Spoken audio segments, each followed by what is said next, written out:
एक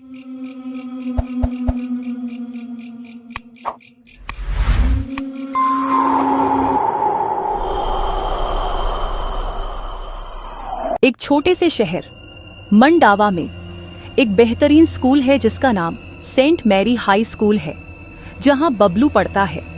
ये स्कूल अपने डिसिप्लिन और अच्छे रिजल्ट्स के लिए जाना जाता है, पर कुछ महीनों से ये स्कूल गलत खबरों में है। दरअसल यहाँ से कुछ बच्चे मिसिंग होने की खबरें हैं और किसी को कुछ नहीं पता बच्चे कहाँ गए। कहते हैं कि इस स्कूल में पिछले साल एक 5वीं क्लास की छात्रा नेहा गलती से स्कूल की छत से गिर गई और उसकी मौत हो गई थी। कुछ लोगों का कहना है कि वो एक एक्सीडेंट नहीं था और उसकी आत्मा यहाँ भटकती है और वही बदला लेने के लिए बच्चों को गायब कर रही है। ऐसी बातें सुनकर पूरे स्कूल में खौफ फैल गया, लेकिन किसी के पास कोई सबूत नहीं था, सिर्फ डर।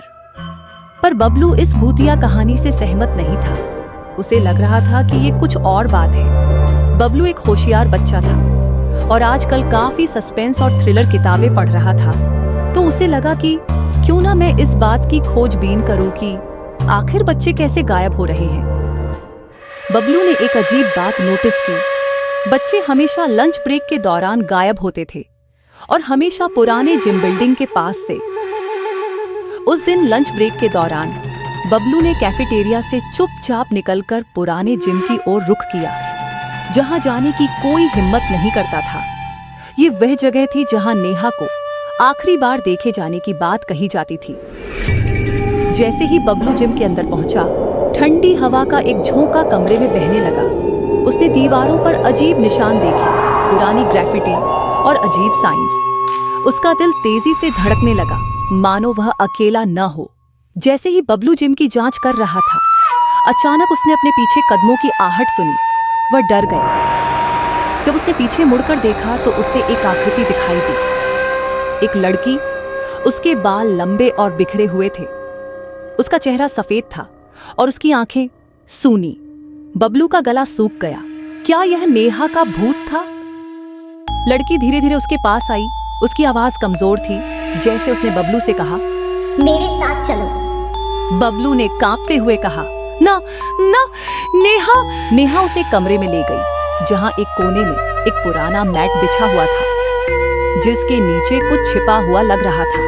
नेहा ने कहा, इसके नीचे तुम्हें तुम्हारे सवाल का जवाब मिल जाएगा। बबलू ने मैट हटाया और नीचे एक हिडन दरवाजा पाया। दरवाजा खोलने पर उसे एक सीढ़ी दिखी जो बेसमेंट की ओर जा रही थी। उसका दिल जोरों से धड़क रहा था, लेकिन वह सच का सामना करने के लिए सीढ़ियों से नीचे उतर गया। बेसमेंट में बबलू ने जो देखा, उसकी रूह कांप गई। वहां छोटे छोटे पिंजरे थे और उनमें कैद थे लापता बच्चे जो डरे हुए और कमजोर थे। बबलू बोला, ये क्या जगह है? ये सब किसने किया? अचानक बबलू के पीछे कदमों की आहट सुनाई दी। उसने पीछे मुड़कर देखा और जो उसने देखा वह उसके सबसे बुरे सपनों में भी नहीं था। वह स्कूल का प्यून रामलाल था, जो अंधेरे में छिपा हुआ था। रामलाल ने कहा, तुम्हें यहाँ नहीं आना चाहिए था बबलू। ये नेहा का भूत नहीं था जिसने बच्चों को गायब किया था। असली गुनहगार था रामलाल, जो बच्चों का अपहरण कर रहा था और इस तहखाने में छिपाने के लिए जिम का इस्तेमाल कर रहा था।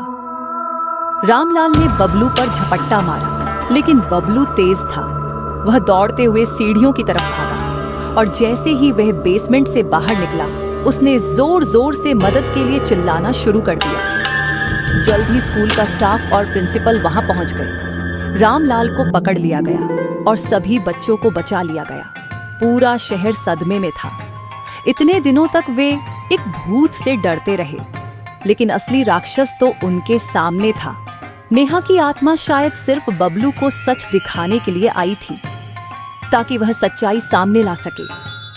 अगर आपको ये कहानी पसंद आई तो लाइक और शेयर करें और ऐसी ही कहानियां देखने के लिए हमें जरूर सब्सक्राइब करें और बेल आइकन प्रेस करें।